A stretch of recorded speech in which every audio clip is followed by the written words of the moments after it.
இலங்கையில் கொத்மலை என்ற பிரதேசத்தில் நடந்த வாகன விபத்து தொடர்பான ஃபோட்டோஸ் வீடியோஸ் எல்லாம் நீங்கள் பார்த்திருப்பீர்கள். ஏறத்தாழ ஒரு 21 பேர் இருந்திருக்கிறார்கள் இதுவரைக்கும். அந்த ஃபோட்டோஸ் வீடியோஸ் எல்லாம் பார்க்கின்ற போது உண்மையிலே கவலையாக இருக்கின்றது. என வாகன விபத்தும் அதனால் உயிரிழப்புகளும் ஏற்படுவது இலங்கையில் சர்வசாதாரணமாக நடக்கின்ற ஒரு விடயம். ஒரு இலங்கையனாக வெளிநாட்டில் இருந்து கொண்டு துபாயில் இருந்து கொண்டு நான் பார்க்கின்ற போது எனக்கு ஞாபகம் வருவது என்ன தெரியும், துபாயில் இங்கு சாதாரணமாக ஒரு நாளைக்கு வீதியில் செல்லும் வாகனங்களின் மொத்த எண்ணிக்கை 35 லட்சம். அதே 35 லட்சம் வாகனங்கள் செல்லும் இந்த வீதியில தான் நடக்கின்ற விபத்துகளின் நடக்கின்ற உயிரிழப்புகளின் எண்ணிக்கை மிக மிக மிக மிக குறைவு. எந்த அளவுக்கு இவர்கள் யோசிப்பார்கள் சொன்னால், ரோட்டில் நாம் போகிறோம்னு சொன்னால் அந்த ரோட்டில் அடிக்கடி வாகன விபத்துக்கள் இல்லை அடிக்கடி வாகன நெரிசல் ஏற்படுதுன்னு சொன்னால் அதே ரோட்டில் நீங்கள் ஒரு மாதத்துக்கு அப்புறம் போய் பாருங்கள், ஒன்று ரோட்டு விரிவாக இருக்கும், இல்லை மேம்பாலம் போட்டு வைத்திருப்பார்கள்.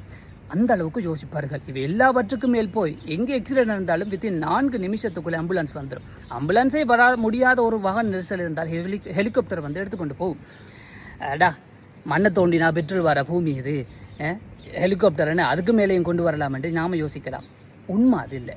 இங்கே இருக்கிற மக்கள் நான் பிரதேச சபை தலைவர், நான் பிரதேச சபை உறுப்பினர், என்னால் நான் ஹெல்மெட் எல்லாம் நான் போட்டுக்கொண்டு மோட்டர் பைக்கில் ஓட மாட்டேன்னு சொல்லி ஓடுற ஆக்கள் இங்கே இல்லை. லஞ்சம் கொடுத்து டிரைவிங் லைசன்ஸ் எடுக்கிற ஆக்கள் இங்கே இல்லை. நான் எம்பிரா, டிரைவிங் லைசன்ஸ் இல்லாமல் நான் ஓடுவேன் என்று சொல்கிற ஆக்கள் இங்கே இல்லை. எப்படிப்பட்ட மக்கள் தெரியுமா? இந்த நாட்டு மக்கள் மற்றும் கூடவே என்னை போல வெளிநாட்டுக்கு வேலை செய்ய வந்த இந்த நாட்டில் வாழ்கின்ற மக்கள் ஒவ்வொருவரும் இந்த நாட்டு சட்ட திட்டங்கள் இருக்குதானே, வாகன விபத்துக்கள், வாகன ஃபைன் தொடர்பான சட்டத்திட்டங்கள் அனைத்தையும் சரிவர பின்பற்றுகிறார்கள். பின்பற்றுவது மட்டுமல்ல, சட்டமும் அதற்கேற்றால் போல் இறுக்கமாகவும் இருக்கிறது. அதை நடைமுறைப்படுத்துகின்ற அதிகாரிகளும் சரியாக அதை நடைமுறைப்படுத்துகிறார்கள். இது எல்லாம் சேர்ந்து வாகன விபத்துக்களையும் குறைத்து உயிரிழப்புகளையும் குறைக்கின்றது. எந்த அளவுக்கு இருக்குன்னு சொன்னால், இப்போ நம்மளோட வாகனத்தை நாம் ஒரு மோடிஃபிகேஷன் பண்ணுற மட்டும் வைங்கள, இல்லாட்டி ஸ்டிக்கர் அங்கே இங்கே ஒட்டுறோம்னு சொன்னால் நல்ல ஃபைனிங்கு.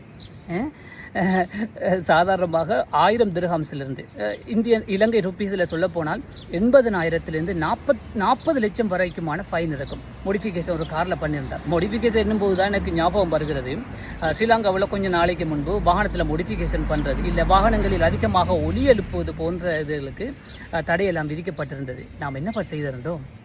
அரசாங்கத்துக்கு எதிராக ஆர்ப்பாட்டம் செய்திருந்தோம். இங்கே இருக்கிற ஃபைனுக்கு இந்த நாட்டு மக்கள் ஆர்ப்பாட்டம் பண்ணலை. அது அப்படி பண்ணாதால யாருக்கு அனுகூலமாக இருக்குது தெரியுமா? இந்த நாட்டு மக்களுக்கு தான். விபத்துக்கள் குறைவு, உயிரிழப்புகள் மிக குறைவு.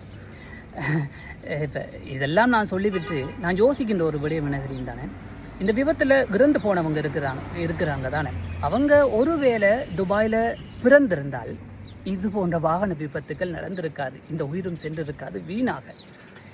எல்லாவற்றுக்கும் மேலே எனக்கு கவலை என்ன தெரியும் தானே, நடந்த விபத்து இருக்குதானே, இதுபோல் இன்னொரு விபத்தும் நடக்கத்தான் போகிறது, அதில் உயிரிழப்புகள் நடக்கத்தான் போகிறது என்பதை நினைக்கும் போதுதான் கவலையாக இருக்கிறது.